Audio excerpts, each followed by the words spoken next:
ខ្ញុំធានាថាចិញ្ចឹមកូនស្រីលោកពូមិនឲ្យលំបាកទេខ្ញុំជាអ្នករកលុយហើយនាងជាអ្នកទុកដាក់លោកពូក៏បានដឹងដែរថាខ្ញុំប្រកែរកស៊ីប៉ុណ្ណានោះលុយរបស់ឯងមិនអាចយកមកទិញខ្ញុំឲ្យបដូរចិត្តចេញពីមនុស្សស្រីដែលខ្ញុំស្រឡាញ់នោះទេហើយលុយឯងក៏មិនអាចទិញអាយុជីវិតមនុស្សដែលស្លាប់កប់នៅក្នុងដីហើយឲ្យមករស់មានជីវិតវិញបានដែរលុយមិនអាចទិញទឹកចិត្តបរិសុទ្ធរបស់អ្នកណាម្នាក់បានឡើយរឿងចំណូលទឹកប្រាក់នាថ្ងៃបាក់រសៀលអ្នកភូមិនាំគ្នាមកពីស្រែអឹងកងដើម្បីត្រឡប់ទៅផ្ទះវិញដាំបាយធ្វើម្ហូបសម្រាប់បរិភោគខណៈនោះផងដែរក៏មាននារីម្នាក់ដើរកាន់ត្រីតាមវាលស្រែទៅផ្ទះវិញហើយមែនទេអូនថ្ងៃហ្នឹងបំរុងគិតតែធ្វើម្ហូបអីដែរកាន់ត្រីតែមួយអញ្ចឹងនោះបើខ្វះខាតម្ហូបហូបឆ្អែតអីអាចទៅរកនៅផ្ទះបងបានណាមិនអីទេបងខ្ញុំតែប៉ុណ្ណឹងគឺគ្រប់គ្រាន់ហើយចុះបងឯងវិញគិតប្រុងតណាដែរមានទាំងកូនឆ្កែមកជាមួយទៀតហ្នឹងបងគ្មានគិតចង់តាណានោះទេបងចេះតែបដាកូនឆ្កែបងដើរលេងទៅកុំឲ្យវាអបសង្កនៅផ្ទះខ្លាចវាធុញថប់បានចឹងខ្ញុំទៅផ្ទះសិនហើយណាបងបញ្ញាប់ទៅក្រៃលោម៉ែចាំផ្លូវខ្ញុំយូរអូនបើសិនជាបងចង់ចូលចែចៅអូនតើអូនគិតយ៉ាងម៉េចដែរខ្ញុំសម្រេចលើឪពុកម្ដាយខ្ញុំទេណាបងមិនហ៊ានសម្រេចចិត្តរឿងធំយ៉ាងនេះតែម្នាក់ឯងនោះទេបើអញ្ចឹងចាំបងប្រាប់ម៉ែឲ្យចូលសួរអូនឯងហើយណារងចាំបងចាបានចឹងខ្ញុំទៅសិនហើយណាបងនិយាយចប់នាងភ្នីភ្នីក៏បានដើរចាកចេញទៅឯងចិត្តមានម្ដាយហើយកូនបន្តិចទៀតឲ្យចូលស្ដីទៅដឹងគេហើយផ្ទះនាងភ្នីភ្នីម៉ែវាមីអូនកូនយើងនៅមិនទាន់មកពីស្រែវិញទៀតអាសៀលហើយនឹងឯងទៅតាមមើលកូនបន្តិចមើលក្រែងលោកកូនវាវិលមុខដួលក្នុងស្រែអីចប់ហើយកូនយើងខ្សោយស្រាប់ផងកូនយើងវាមកដល់ផ្ទះលើហើយឪវាឯងកុំបារម្ភពេកទៅមើលតែបន្តិចទៀតណានឹងមកដល់ហើយធ្វើដោយកូនយើងនេះណាជាកូនក្មេងអាយុទៅតែ3ឆ្នាំអញ្ចឹងតែខ្ញុំបារម្ភពីកូនកំមុំយើងណាវាពេញរូបពេញរាងស្រស់ហើយស្លូតបូតទៀតអ្នកណាគិតចង់មកធ្វើបាបអីដឹងតែគ្មានហ៊ានធ្វើអីគេវិញនោះទេខ្ញុំបារម្ភត្រង់នឹងតែម្ដងណាម៉ែវាខណៈនោះផងដែរនាងភ្នីភ្នីក៏បានមកដល់តែម្ដងនោះកូនយើងវាមកដល់ហើយឪវាឯងនេះចេះតែខ្វល់ខ្វាយខុសរបៀបតែម្ដងហើយមិនក៏ថ្ងៃហ្នឹងកូនឯងយឺតជាងរាល់ថ្ងៃអញ្ចឹងកូនមុននេះបើយឺតតែបន្តិចទៀតឪប៊ីសចេញទៅតាមរោគបាត់ទៅហើយខ្ញុំចូលផ្ទះវិញដូចតែរាល់ថ្ងៃតាពុកមិនបាច់បារម្ភអីទេទីនេះជាស្រុកភូមិយើងមិនមាននរណាមានបំណងអាក្រក់អីមកលើពួកយើងទេទុកចិត្តយ៉ាងម៉េចបានកូនសម័យនេះទៅហើយយើងមើលក្នុងចិត្តគេមិនធ្លុះទេហើយជាពិសេសក៏មុំស្ដោកស្រស់ស្អាតដូចជាកូនទៀតពុកត្រូវតែខ្វាយខ្វល់អញ្ចឹងហើយកូនហើយឥឡូវកូនយើងវាមកវិញហើយឈប់ខ្វល់ខ្វាយឬនៅពុកវាខ្ញុំឈប់ខ្វាយខ្វល់ហើយម៉ែវាកូនឯងទៅងូតទឹកទៅកូនបានចឹងខ្ញុំទៅសិនហើយណាពុកនាងភ្នីភ្នីក៏បានដើរចាកចេញទៅតែម្ដងនាងភ្នីភ្នីងូតទឹកបោកសម្លៀកបំពាក់នៅក្បែរពីងទឹកខណៈនោះក៏មានអ្នកដើរមកឃើញភ្នីហើយទៅងូតទឹកទេអីអូនសំណាងបងហើយអញ្ចឹងដែលបានមកប្រទះនឹងអូនឯងកំពុងតែងូតទឹកដូច្នេះបងឯងមកមើលខ្ញុំងូតទឹកធ្វើអីឆាប់ចេញពីផ្ទះខ្ញុំទៅនេះខ្ញុំជាមនុស្សស្រីណាគោរពសិទ្ធិខ្ញុំខ្លះផងបានទេអូនឯងជាអ្នកមកងូតទឹកនៅត្រង់នឹងខ្លួនឯងសោះមកបន្ទោសបងរកស្អីបងដើរកាត់វាឃើញដល់ចៃដន្យតាមិនមែនជាកំហុសរបស់បងទេហើយបងក៏មិនចង់ដើរហួសតាណាដែរមនុស្សអីក៏អន់ចរិតយ៉ាងនេះបានចឹកខ្ញុំឈប់ងូតទឹកហើយបងឯងនៅនឹងទៀតក៏នៅចោះនិយាយចប់នាងភ្នីភ្នីក៏បានដើរចាក់ចេញទៅតែម្ដងអាងតែខ្លួនឯងជាស្រីស្អាតមែនទេបានជាលេងរឹកពៀសម្បើម្លេះនាពេលជប់ឡើងក៏មានអ្នកមកសួរស្ដីដណ្ដឹងនាងភ្នីភ្នីតែម្ដងលបងអ្នកបងខ្ញុំមកនេះមកស្ដីទៅដឹងកូនកំមុំលបងឲ្យមកកូនកំឡោះខ្ញុំហើយលបងគិតយ៉ាងណាដែរបើខ្ញុំសុំចែកចៅឲ្យកូនកំឡោះរបស់ខ្ញុំនោះយើងជាអ្នកភូមិស្រុកជាមួយគ្នាស្រាប់លបងក៏ដឹងដែរថាកូនប្រុសខ្ញុំវាមានចរិតបែបណានោះចុះខ្ញុំមានទៅថាស្អីប៉ុន្តែរឿងនេះខ្ញុំចង់សួរចិត្តកូនស្រីខ្ញុំសិនថាតើនាងយល់ព្រមឬក៏អត់បាទអញ្ចឹងសួរសិនតើលបងខ្ញុំមិនបខំនោះទេខ្ញុំធានាថាចិញ្ចឹមកូនស្រីលោកពូមិនឲ្យលំបាកទេខ្ញុំជាអ្នករកលុយហើយនាងជាអ្នកទុកដាក់លោកពូក៏បានដឹងដែរថាខ្ញុំប្រកែរកស៊ីប៉ុណ្ណានោះពូដឹងប៉ុន្តែពូសុំសួរចិត្តកូនស្រីពូសិនណាបើកូនពូយល់ព្រមយ៉ាងណាចាំពូប្រាប់ទៅវិញបែបនោះបើអញ្ចឹងខ្ញុំនិងកូនប្រុសគិតថាសុំលាលបងនិងអ្នកទៅវិញសិនហើយបាទអញ្ជើញចុះលបង ពូងុននិងកូនប្រុសក៏បានចាក់ចេញទៅតែម្ដង កូនឯងគិតយ៉ាងម៉េចដែរអំពីរឿងនេះពុកនិងម៉ែអត់បង្ខំកូនឯងទេណា កូនឯងសម្រេចចិត្តបែបណាក៏បានដែរព្រោះវាជារឿងអនាគតរបស់កូនឯងដៃគូជីវិតបើរើសខុសទឹកភ្នែកតែបើរើសត្រូវកូននឹងពោពេញដោយស្នាមញញឹមសេចក្តីសុខខ្ញុំមិនមានចិត្តលើគាត់ទេណាពុកម៉ែខ្ញុំមានមនុស្សនៅក្នុងចិត្តរបស់ខ្ញុំរួចហើយ ប្រាប់ត្រង់អញ្ចឹងមកពុកនិងម៉ែក៏មិនបន្ទោសស្អីដែរប៉ុន្តែស្រឡាញ់ពេញចិត្តលើអ្នកណាគឺត្រូវតែមើលគេឲ្យបានល្អិតល្អន់ផងណាកូនបើគេអាចពឹងពាក់ទុកចិត្តបានចាំសម្រេចចិត្តជ្រើសរើសយកគេ ចាប់ពុកខ្ញុំយល់ហើយ បើអញ្ចឹងក៏ទៅដេកបានហើយកូន នាថ្ងៃបន្ទាប់នាងភ្នីកំពុងតែកាត់ស្លឹកចេកស្របពេលជាមួយគ្នានោះផងដែរនាងងាមក៏បានមករក វាក់អូនឯងកំពុងតែធ្វើអីនឹងអូនហើយរឿងដែលបងមកសួរកាលពីយប់មិញអូនឯងគិតយ៉ាងម៉េចដែរ បងចាំទទួលស្ដាប់ចម្លើយពីពុកខ្ញុំទៅប្រសើរជាងខ្ញុំមិនអាចប្រាប់បងបានទេ រឿងហេតុអីក៏មិនអាចប្រាប់បងបានគ្រាន់តែឆ្លើយតែយល់ព្រមសោះអូននឹងក្លាយជាប្រពន្ធអ្នកមានវ័យក្មេងបាត់ទៅហើយកុំគិតអីឆោតអវតានតឹងពេកអូនអើយសម័យនេះគេចាយលុយហើយអារឿងទឹកចិត្តស្មោះសរអីនោះវាស៊ីអត់កើតទេក្រដឹងតែអត់អង្គច្រកឆ្នាំងវេទនាដាច់ពោះស្លាប់មិនខានទេណាអូនត្រូវចេះគិតពីចំណុចនេះផងកុំតាមតែចិត្តខ្លួនឯងហើយមិនគិតពីជីវភាពនៅក្នុងគ្រួសារនោះយកឪពុកម្ដាយជាធំណាអូន ខ្ញុំគិតថាបងឯងគាត់ទៅជួបឪពុកខ្ញុំសួរគាត់វិញទៅរឿងដៃគូជីវិតបើរើខុសគឺទឹកភ្នែកហើយក្នុងមួយជីវិតមនុស្សស្រីគឺគ្មានស្រីណាចង់បានប្តីពីរបីនោះទេតើបត្រូវគិតពិចារណាឲ្យបានដិតដល់ដូចគ្នាមើលពីបំណាំបុគ្គលម្នាក់នោះដែរមិនមែនចេះតែយកឲ្យបាននឹងបាននោះទេហើយក៏មិនមែនជ្រើសរើសយកព្រោះតែគេមានលុយសន្ធឹកសន្ធាប់អាចផ្គប់ផ្គង់ជីវភាពយើងបានតែមិនអាចផ្គប់ផ្គង់សេចក្តីសុខផ្លូវចិត្តឲ្យយើងសុខសាន្តបាននោះក៏វាមិនប្រសើរដែរណាបង អូនឯងនិយាយមកនេះបានន័យតែបដិសេធនឹងបងហើយតើមែនទេឆ្លើយឲ្យត្រង់ជាមួយបងមកកុំលេងរឹកពៀដល់ថ្នាក់នេះពេកអីនាងគិតថាមនុស្សស្រីមានតែនាងមួយមែនទេនៅលើโลกនេះ ខ្ញុំមិនបាននិយាយថាមានតែខ្ញុំទេប៉ុន្តែរឿងដៃគូជីវិតខ្ញុំចង់រស់នៅប្រកបដោយសុភមង្គលគេចេះផ្គត់ផ្គង់ចិត្តខ្ញុំឲ្យប្រសើរក្រទ្រព្យគឺអាចរកបានតែបើក្រសុភមង្គលមិនចេះផ្គត់ផ្គង់ឲ្យគ្នាគឺវាពិបាករកណាស់ នាងកំពុងតែឌៀមដាមខ្ញុំដែលមិនចេះរកសុភមង្គលឲ្យអ្នកណាមែនទេច្បាស់ជាចង់ត្រូវខ្លាំងហើយមើលទៅនោះណែអញចង់ធ្វើស្អីហ្នឹងឆាប់ដកដៃអញចេញឲ្យរហ័សកុំគិតយកមកធ្វើបាបលើមនុស្សស្រីបែបនេះឯងគ្មានភាពជាមនុស្សប្រុសទេអីដែលចង់ប្រើកម្លាំងបាយគំរាមលើមនុស្សស្រីអញ្ចឹងនោះរឿងរបស់យើងតើឯងមកចេះដឹងរកស្អីចេញឲ្យឆ្ងាយពីពួកយើងទៅកុំចូលមកចិត្តក្លិនមិនក្អូបក្លិនក្រដូចជាឯងយើងមិនចង់ឲ្យចូលមកចិត្តទេក្រនឹងវាទៅធ្វើស្អីទើសក្បាលឯងអីដែលឯងចាំបាច់ហាមាត់ដៀលគេដែលក្រលំបាកជាងខ្លួនឯងបែបហ្នឹងនោះរស់នៅជាអ្នកមានទ្រព្យសម្បត្តិតែចិត្តគំនិតស្អុយឲ្យលួយតែម្ដងមានតែទ្រព្យសម្បត្តិតែទឹកចិត្តឯងគ្មានទេថែមទាំងអាងអំណាចទៀតផងរស់មិនយូរទេបើនៅតែបែបនេះនោះអាចំណោឯងចង់ត្រូវរបស់យើងហើយមែនទេបានជាហ៊ានតម្លឹងរឹកខ្លាំងម្លឹង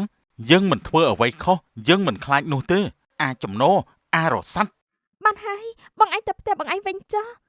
ហើយរឿងដែលស្ដីដណ្ដឹងខ្ញុំនោះគឺខ្ញុំមិនព្រមឡើយខ្ញុំមិនស្រឡាញ់បងឯងទេ យកវាទៅអញ្ចឹងចាំមើលបានស្អីស៊ី នាងងាមក៏បានចាក់ចេញទៅតែម្ដង គេមកចូលស្ដីដណ្ដឹងអូនមែនទេ គេចូលសួរយប់មិញតែខ្ញុំមិនព្រមទេខ្ញុំចាំម្នាក់នោះហើយ នរណាគេទៅអូនប្រាប់បងបានអត់ អ្នកដែលប្រាប់ខ្ញុំពេលម្សិលមិញថាឲ្យម៉ែចូលសួរខ្ញុំនោះអី បងដឹងតែឲ្យម៉ែបងចូលសួរល្ងាចនេះហើយអូនកុំបារម្ភអីរងចាំបងសិនទៅណា បើអញ្ចឹងក៏បញ្ញាប់ផងទៅកុំឲ្យគេមកកាត់មុខមុនទៀត បានបងយល់ហើយ នាពេលរសៀលនីចំណូជិះម៉ូតូមកឈប់នៅក្បែរទឹកបឹងតែខណៈនោះក៏បានជួបនឹងនាងងាម ឯងគិតថាយកចិត្តនាងបានហើយអាចឈ្នះទឹកលុយយើងបានមែនទេទឹកចិត្តមិនអាចយកទឹកលុយមកទិញបានទេកុំពូកែយកលុយមកសោកសៀតដាក់អ្នកណាទៀតគ្មានអ្វីដែលលុយមិនអាចទិញបាននោះទេឯងត្រូវចាំផងទៅថាលុយអាចយកទៅទិញអ្វីបានទាំងអស់មិនថាក្បាលឯងនោះទេលុយរបស់ឯងមិនអាចយកមកទិញខ្ញុំឲ្យបដូរចិត្តចេញពីមនុស្សស្រីដែលខ្ញុំស្រឡាញ់នោះទេហើយលុយឯងក៏មិនអាចទិញអាយុជីវិតមនុស្សដែលស្លាប់កប់នៅក្នុងដីហើយឲ្យមករស់មានជីវិតវិញបានដែរលុយមិនអាចទិញទឹកចិត្តបរិសុទ្ធរបស់អ្នកណាម្នាក់បានឡើយតែយើងមិនជឿនោះទេថាលុយទិញទឹកចិត្តគេមិនបានទិញបានចំពោះអ្នកដែលមានទឹកចិត្តមិនស្មោះត្រង់លោភលន់យកលុយជាតណ្ហាដាក់មុខ ប៉ុន្តែគ្មានទឹកចិត្តស្មោះត្រង់ពិតប្រាកដឲ្យឯងឡើយកុំរៀបរាប់ច្រើនពេកយើងនឹងយកនាងឲ្យបានឯងចាំតែមើលទៅ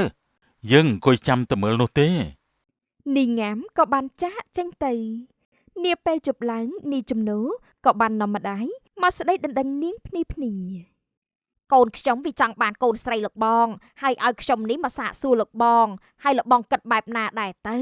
គ្រួសារខ្ញុំក៏មិនសូវជាធូរធារអីបន្តិចទេប៉ុន្តែកូនប្រុសខ្ញុំវាអាចចិញ្ចឹមផ្គត់ផ្គង់ឲ្យកូនលោកបងបានហូបអាហារ3ពេលសម្លៀកបំពាក់លុយកាក់បានខ្ញុំមានតែសួរចិត្តកូនស្រីខ្ញុំប៉ុណ្ណោះបើនាងយល់ព្រមខ្ញុំក៏មិនជំទាស់ដែរ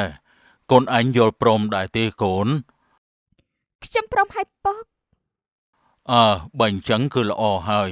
យើងចាស់នេះចាំតែដេញពេលលាឲ្យរៀបការតែម្ដងទៅអ្នកខ្ញុំក៏មានតែដែលគ្រួសារលោកបងណាមិនប្រកាន់គ្រួសារខ្ញុំមិនដឹងជាប្រកាន់ស្អីទេអ្នកអើយបើសុទ្ធតែជាអ្នកភូមិជាមួយគ្នាសំខាន់គឺក្តីសុខកូនស្រីតែមួយរបស់ខ្ញុំគឺគ្រប់គ្រាន់ហើយនាថ្ងៃបន្ទាប់នាយជំនោកំពុងតែបដាកូនឆ្កែដើរលេងខណៈនោះក៏បានជួបនឹងនាយច័ន្ទ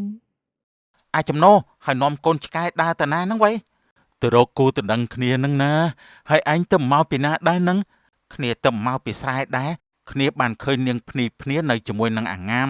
ដូចជាស្និទ្ធស្នាលនឹងគ្នាខ្លាំងណាស់កុហកទេដឹងភ្នីឯណាទៅស្និទ្ធស្នាលជាមួយនឹងវាកើតនោះបើឯងជឿឯងប្រញាប់ទៅមើលទៅកុំឲ្យថាយើងនេះនិយាយកុហកឯងបាននាយជំនោក៏ប្រញាប់មករកនាងភ្នីនៅឯស្រែខណៈនោះក៏បានឃើញដូចអ្វីដែលនាយច័ន្ទនិយាយពិតមែនភ្នីអូនឯងកំពុងធ្វើអីជាមួយគេហ្នឹងឃើញហើយនៅសួរធ្វើអីទៀតនាងនឹងយើងកំពុងតែប្រឡែងគ្នានឹងហើយឯងនេះចាំមកសួរមកអញ្ចឹងកើតដែរអូនឯងហ៊ានធ្វើដូច្នេះដាក់បងផងមែនទេគេកុហកបងទេខ្ញុំមិនបានប្រឡែងអីជាមួយគេឡើយគឺគេព្យាយាមចូលមករករឿងខ្ញុំមានបំណងមិនល្អមកលើខ្ញុំបងកុំគិតមកលើខ្ញុំអាក្រក់អីបានទេ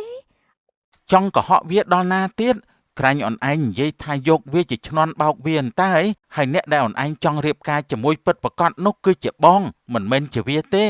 អូនឯងថាអូនមិនស្រឡាញ់អ្នកក្រដូចជាវាទេរស់នៅមិនស្រួលទេមុននេះអូនឯងជាអ្នកនិយាយបែបហ្នឹងតាបងចំណោអត់មែនជាការប៉ັດទេគេកុហកបងទេបងកុំជឿគេអីណាខ្ញុំមិនដែលគិតអញ្ចឹងឡើយគេគ្រាន់តែចង់ឲ្យយើងបែកបាក់គ្នាណាបងកុំជឿគេអីបានទេឯងជឿសម្ដីនាងឬក៏ជឿយើងមនុស្សស្រីឯណាដែលថាមិនចង់រស់នៅលើគំនរមាសប្រាក់សោយសុខពេញអស់មួយជីវិតនោះបងត្រូវតែជឿជាក់លើខ្ញុំណាគេនិយាយចង់ឲ្យយើងប្រត់ប្រាស់គ្នាទេទៅផ្ទះវិញជាមួយបងហើយកុំមកនៅក្បែរវាទៀតតើអូនចាបងឯងក៏អញ្ចឹងដែរកុំមកស្និទ្ធស្នាលជាមួយនឹងគូតដឹងយើងទៀតនិយាយចប់អ្នកទាំងពីរក៏បានចាកចេញទៅគិតថាយើងនឹងឈប់ត្រឹមនេះមែនទេមុខផ្ទះនាងភ្នីបងរឿងអំបញ្ញមិញនេះជារឿងដែលមិនប៉ັດទេណាបងឯងត្រូវតែជឿជាក់លើខ្ញុំកុំជឿលើគេអីណាគេគ្មានបំណងល្អជាមួយយើងទេចូលផ្ទះបានហើយបងអត់ចង់និយាយអីវិញឆ្ងាយទៀតទេតែវាមិនប៉ັດឡើយណាបងទៅផ្ទះវិញហើយជូនមកដល់មុខផ្ទះហើយគួរតែចូលផ្ទះបានហើយឬក៏ចង់ឲ្យបងជូនចូលដល់ក្រេដេកមែនទេទើបសុកចិនចំមែនទែនហើយលោកអើយក្តៅកាហាយប្រច័ណ្ឌណាស់និយាយចប់នាយជំនោក៏បានដើរចេញទៅគាត់មិនក៏ធ្វើអញ្ចឹងនាថ្ងៃបន្ទាប់នាងភ្នីដើរផ្សារក៏បានជួបនឹងមិត្តភក្តិចាស់នាងភ្នីណែនៅចាំយើងឬអត់នឹងឯងនេះណាដើរសឹងតែបុកយើងហើយមុននេះវើយសំតោគឺខ្ញុំផ្លឹកណាតែមិនបានមើលឃើញឯងហើយឯងសុខសប្បាយឬអត់នឹងយើងសុខសប្បាយតា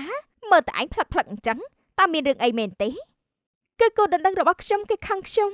ហើយថែមទាំងមិនជឿជាក់លើខ្ញុំទៀតគាត់មិនបានឲ្យតម្លៃលើទឹកចិត្តស្មោះត្រង់របស់ខ្ញុំទេបើបែបនេះណាគឺមិនអាចរស់នៅជាមួយគ្នាបានទេបើគេមិនជឿជាក់មកលើយើងផងហ្នឹងថ្ងៃក្រោយទៅណាគេនឹងជ្រើសរើសជឿអ្នកផ្សេងដែលមិនមែនជារូបយើងទេចូលជ្រើសរើសយកអ្នកណាដែលគេឲ្យតម្លៃនឹងទឹកចិត្តស្មោះត្រង់របស់យើងកុំជ្រើសរើសអ្នកណាដែលតិចសមមិនជឿជាក់លើរូបយើងអីខ្ញុំអរគុណឯងហើយអញ្ចឹងបើអញ្ចឹងខ្ញុំទៅផ្ទះសិនហើយណាឯងទៅលេងផ្ទះយើងបន្តិចទៅអីបែកគ្នាយូរហើយហ្នឹងទៅតែមួយផ្លេតក៏បានដែរឲ្យស្គាល់ផ្ទះណាបានអញ្ចឹងក៏បានដែរនិយាយរួចអ្នកទាំងពីរក៏បានចាក់ចេញទៅជាមួយគ្នាមកចូលទៅខាងក្នុងទៅដល់ផ្ទះខ្ញុំហើយឯងនៅតែម្នាក់ឯងទេអីបានជាស្ងាត់យ៉ាងនេះចូលក្នុងសិនមកទៅដឹង អ្នកទាំងពីរក៏បានចូលមកដល់ខាងក្នុងតែក៏ស្រាប់តែឃើញនាងងាមនៅក្នុងនេះដូចគ្នាហេតុអីក៏គាត់មកដល់ទីនេះដែរអញ្ចឹង មិនឲ្យនៅបានយ៉ាងម៉េចបើបងជាអ្នកឲ្យមិត្តភក្តិអូននាំអូនមកសោះហ្នឹងអរគុណហើយណាផាហើយនេះជាលុយសម្រាប់អូន ចាអរគុណហើយបងឯងនៅជាមួយគាត់ទៅនិយាយគ្នាឲ្យដឹងរឿងទៅណាពួកម៉ានិយាយចប់នាងផាក៏បានដើរចេញទៅតែម្ដងចង់ធ្វើស្អីខ្ញុំនាងផាហេតុអីក៏ឯងធ្វើបែបនេះចំពោះខ្ញុំក្រែងឯងជាមិត្តភក្តិខ្ញុំមែនទេមិនឲ្យគេយកលុយទិញក្បាលបានបែបនេះ មែនតាហេតុអីក៏ឲ្យគេយកលុយទិញបានទៅណោះ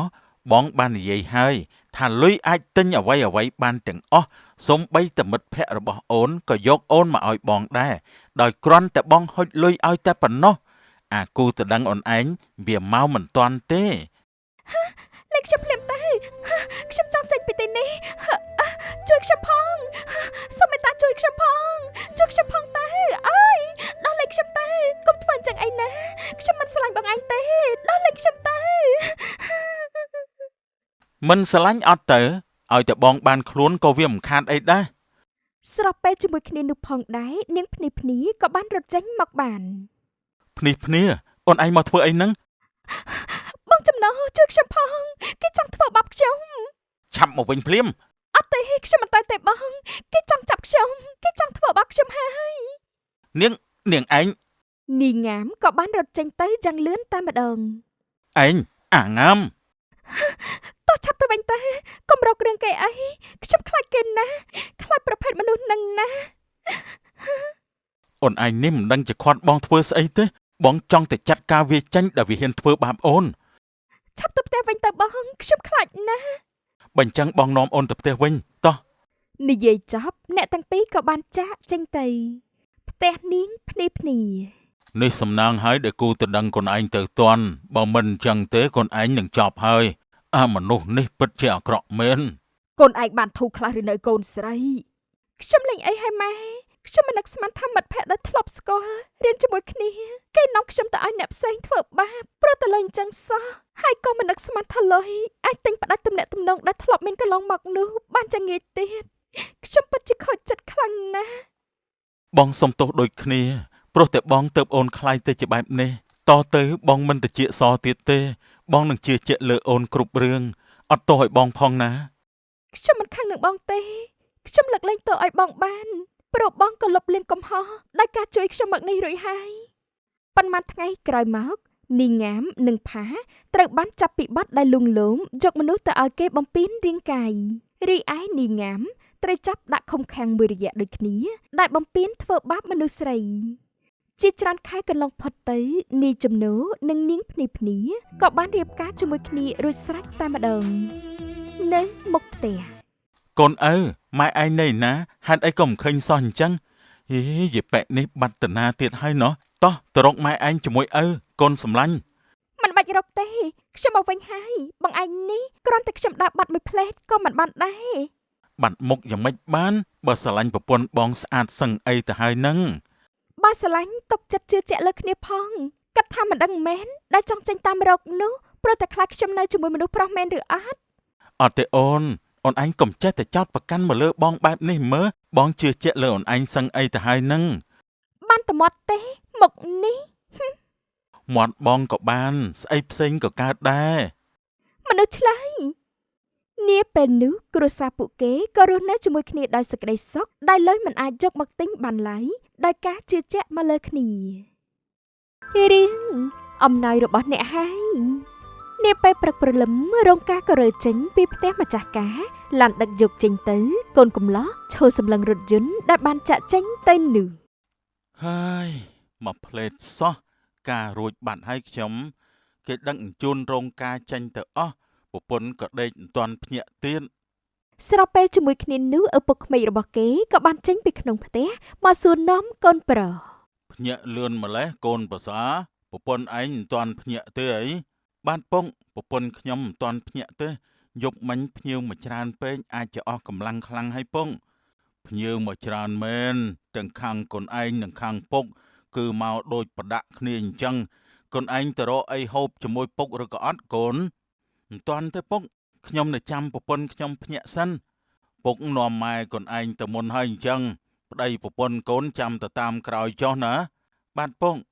ឪពុកក្មេកបានដើរចេញទៅភ្លាម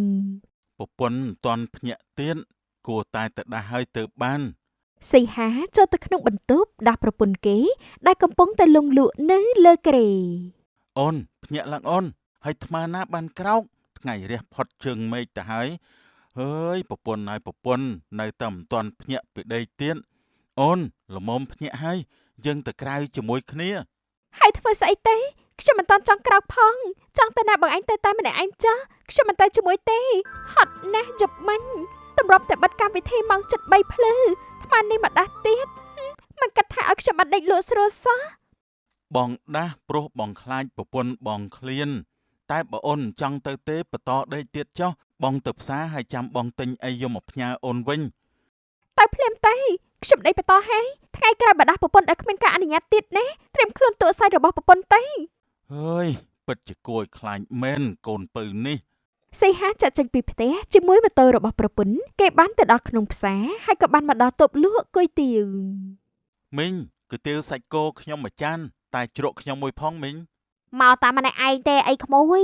ប្រពន្ធមិនមកជាមួយអញ្ចឹងការរួចថ្មីថ្មោងទៅណាគួរតែបដើគ្នាដើម្បីឲ្យគេឃើញបោះលើដៃផងទៅគេនឹងដឹងថាក្មួយទៅតែរៀបការរួច ប្រពន្ធខ្ញុំរវល់ដេកហើយមិនបានមកជាមួយគ្នាទេមីងពេលខ្ញុំដាស់ខឹងខ្ញុំទៀតហ៎ ចង់ទិញផ្ញើប្រពន្ធក្មួយឬអត់ហ្នឹង ខ្ញុំចង់ទិញបបរយកទៅផ្ញើប្រពន្ធប៉ុន្តែពេលនេះមីងដាក់គុយទាវឲ្យខ្ញុំសិនមក អូយកុំចិត្តក្តៅក្មួយមិញកំពុងតែដាក់ឲ្យក្មួយហើយរំពេចនោះមានអ្នកចូលមកតូបមិញនួនដូចគ្នាមកក្មួយត្រូវការហូបអីទៅក៏មកឲ្យលឿនឡើងមកក្មួយតន់មិនសូវមានមនុស្សតែមនុស្សមកអត់ច្រើនណាក្មួយឯងប្រយ័ត្ននៅបាតឆ្នាំង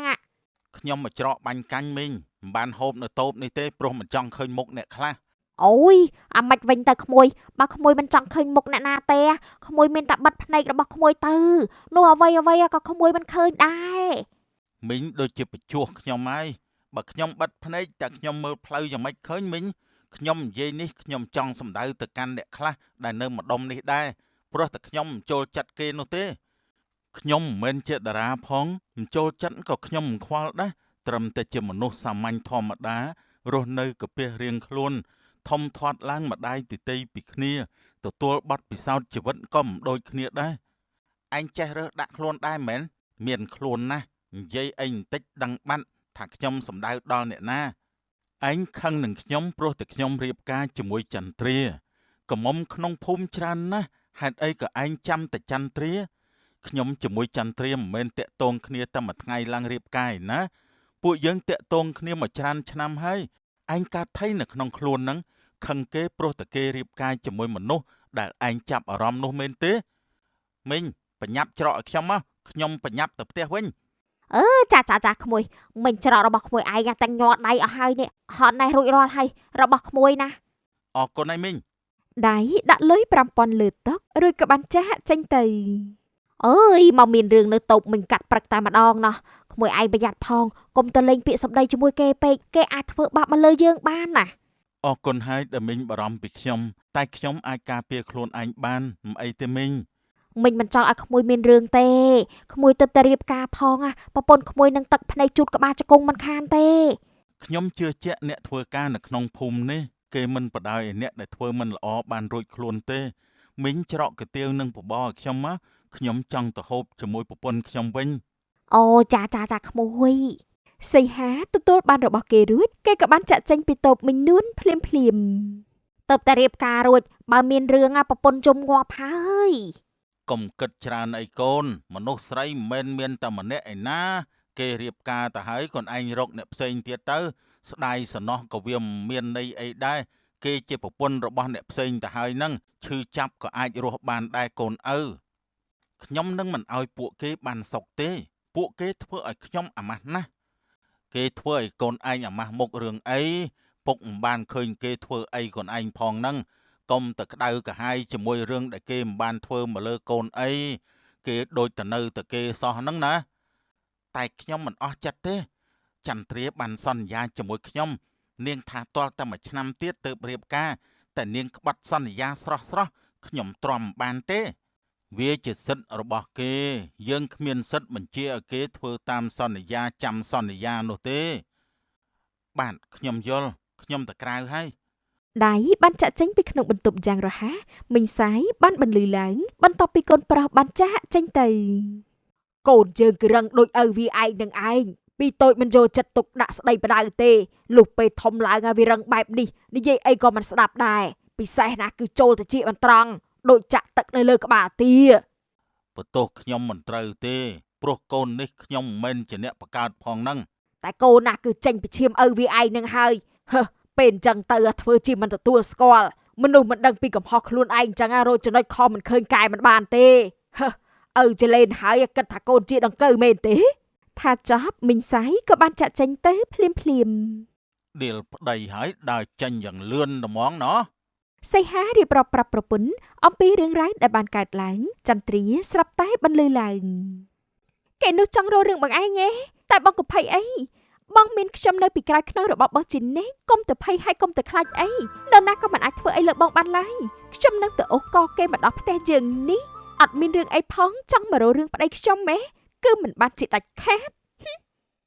បងប្រាប់ឲ្យអូនបានដឹងបងមិនចង់ឲ្យអូនទៅរករឿងគេទេតែយើងត្រូវប្រុងប្រយ័ត្នទាំងអស់គ្នាណា មានខ្ញុំបាននរណាចង់ហក់មកណាខ្ញុំធានាតែម្ដងថាគេនឹងបែកមុខបើហក់មិនមើលដីមើលថ្មនោះបងឯងទៅខ្លាចធ្វើអីទៅបើគេបំពេញយើងនឹងធ្វើឲ្យគេសោះភ្នែកទៅវិញទៅថាយើងមិនមែនជាមនុស្សដែលគេគួរទៅរករឿងជាមួយទេ អរគុណប្រពន្ធណាបងបានអូនមួយដែលជាខ្នងបងឯងរបស់បងហើយ ត្រូវតែជឿជាក់លើប្រពន្ធព្រោះថាប្រពន្ធបងធ្លាប់ធ្វើជាអ្នកបដាល បងដឹងវាជាហេតុផលដែលបងគួរតែជឿជាក់លើប្រពន្ធរបស់បង នាថ្ងៃត្រង់ចន្ទ្រាលីកំបិតលើស្មាដែលសំដៅទៅរកដើមចេកខាងក្រោយផ្ទះតែរំពេចនោះនាងបានឃើញមនុស្សលឹបលោនៅក្បែរដើមចេកអ្នកណាគេនៅក្បែរដើមចេកហ្នឹងចុះមិននឹងរកអីផ្ទះខ្ញុំគ្មានកំណប់លាក់នៅក្រោមដើមចេកហ្នឹងទេគឺមានតែពស់វែកនឹងអាចកោណែចេញពីក្នុងនឹងឲ្យលឿនឡើងមកឃើញស្អីនៅក្នុងដៃរបស់ខ្ញុំដែរទេខណៈនោះអ្នកដែលពួននៅក្បែរដើមចេកក៏បានចេញមកតែម្ដង គឺជាបងតាបងមកនេះចង់ឃើញអូនកុំរករឿងចង់កាប់បងអីណា ខ្ញុំមិនបានរករឿងចង់កាប់បងទេខ្ញុំសួរធម្មតាព្រោះខ្ញុំឃើញលឹបលោណែមករកខ្ញុំមានការអីចង់ឲ្យខ្ញុំជួយអីឬក៏ចង់មករករឿងប្តីរបស់ខ្ញុំ បងមករករឿងប្តីអូនទេតែបងមករកអូនព្រោះអូនបានរៀបការជាមួយគេរួចហើយបងមានតែជូនពរអូនប៉ុណ្ណោះ មកជូនពរខ្ញុំសោះចាំបាច់អីលឹបលោននោះណែអរគុណហើយណាដែលបានជូនពរខ្ញុំនោះ បងលាអូនទៅវិញហើយណាបងមកដូច្នេះខ្លាចតែប្តីអូនឃើញមិនពេញចិត្តជាមួយបងប្រច័ណ្ឌខឹងបងទេ អត់អីទេណាបងប្តីខ្ញុំមានខួរក្បាលគាត់អត់ចង់ច្រឡត់ប្តីផ្ដាស់ដោយមិនមានហេតុផលហើយក៏មិនអកតេអត់ទទួលស្ដាប់ហេតុផលនោះទេ បងទៅវិញហើយ ដៃបានដើរចេញតែមុននឹងដើរចេញទៅឆ្ងាយគេបានបាច់ថ្នាំសណ្ដំនៅលើមុខរបស់នាងអើយបាច់ស្អីមកលើមុខខ្ញុំហ្នឹងដៃឬក៏ម្សៅហ្នឹងធំអស់ហើយនៅតែលេងអញ្ចឹងទៀតដៃឃើញឱកាសហុចឲ្យគេក៏បានរហ័សរហួនចូលទៅរកភ្លេឱកាសរបស់ខ្ញុំវាបានហុចមកឲ្យខ្ញុំហើយខ្ញុំមិនឲ្យនាងរួចខ្លួនទេខ្ញុំក៏មិនឲ្យប្តីនាងបានសប្បាយដែរខ្ញុំនឹងបំផ្លាញនាងធ្វើឲ្យនាងខ្មាស់មនុស្សទូទាំងភូមិទាំងស្រុកនេះតែម្ដងជាមួយនឹងការខឹងសម្បាររបស់ខ្ញុំ ដៃបានលើកនាងពីលើដីហើយលីដើរចេញតាមគុម្ពចេកដើរទៅជារឿយរំពេចនោះសីហាក៏បានស្រែកឡើង ឆាប់ដាក់ប្រពន្ធយើងចុះភ្លាមអាចោលព្រានព្រៃដូចជាឯងនេះចង់ធ្វើស្អីលើប្រពន្ធយើងប្រាប់ឲ្យឯងដាក់នាងចុះវាមិនតន់ទាល់តែបានយករួចខ្លួនសិនហើយ គេទម្លាក់ចន្ទ្រាចាស់ដោយរត់ចេញទៅយ៉ាងលឿនសីហាបានយកប្រពន្ធចូលទៅក្នុងផ្ទះវិញទាំងនាងនៅសន្លប់បាត់ស្មារតី យើងមិនលើកលែងឲ្យឯងទេឯងធ្វើបាបកូនយើងបើយើងចាប់បានឯងនឹងត្រូវធ្ងន់កហើយ វាហ៊ានពេកហើយធ្វើបាបកូនយើងដែលជាអ្នកភូមិជាមួយគ្នាមែននោះខ្ញុំក៏មិនលើកលែងឲ្យវាដែរកូនខ្ញុំមានតែមួយធ្វើបាបកូនខ្ញុំប្រៀបបីដូចជាធ្វើបាបលើខ្ញុំដូចគ្នា ពងម៉ែកុំក្តៅចិត្តអីគេគ្រាន់តែដាក់ថ្នាំប្រពន្ធខ្ញុំឲ្យសន្លប់ហើយចង់យកទៅជាមួយគេប៉ុណ្ណោះតែខ្ញុំទៅតន់ព្រោះខ្ញុំបានលើសំឡេងជជែកគ្នាទាំងដែលប្រពន្ធខ្ញុំបានមកក្រោយផ្ទះកាប់ចេកតែម្នាក់ឯងនោះទេពេលលើសំឡេងដូច្នេះ ខ្ញុំមិនទុកចិត្តបានជាខ្ញុំទៅតាមវាសំណាងហើយដែលខ្លួនឯងទៅឃើញទាន់បើមិនអញ្ចឹងទេអាចចង្រៃនោះវាធ្វើបាបមកលើកូនយើងហើយមនុស្សមើលឃើញត្រឹមតែមុខគ្នារាល់ថ្ងៃតែមើលចិត្តគ្នាមិនធ្លុះមែនមនុស្សហើយមនុស្សឃើញត្រឹមមុខតែចិត្តខ្មៅសាហាវយងក្នុងណាស់ ខ្ញុំបានប្តឹងរួចហើយកុំសង្ឃឹមថារួចខ្លួនឲ្យសោះនោះ ពុកម៉ែទៅសម្រាកចុះទុកឲ្យខ្ញុំនៅជាមួយប្រពន្ធខ្ញុំបានហើយអញ្ចឹងមើលថែប្រពន្ធខ្លួនឯងទៅណាពុកម៉ែចេញទៅវិញហើយទៅដោះស្រាយរឿងនេះជាមួយឪពុកម្ដាយក្មេងនោះជាមួយនឹងប៉ូលីស ឪពុកម្ដាយក្មេកបានចាក់ចេញពីក្នុងបន្ទប់អស់សីហាក៏បានបន្លឺឡើង ប្រពន្ធបងគួរឲ្យអាណិតណាស់អូនទុកចិត្តលើមនុស្សខុសតែបងនៅទីនេះជាមួយអូនហើយអ្នកណាដែលធ្វើឲ្យប្រពន្ធបងរងទុក្ខអ្នកនោះនឹងធ្លាក់នរកតែម្ដង នាពេលជប់យន្តទៅហើយដៃបានរត់គេចពីការតាមចាប់ខ្លួនគេរត់មកដល់ក្នុងព្រៃដោយសំងំមិនហ៊ានចេញទៅណាឡើយ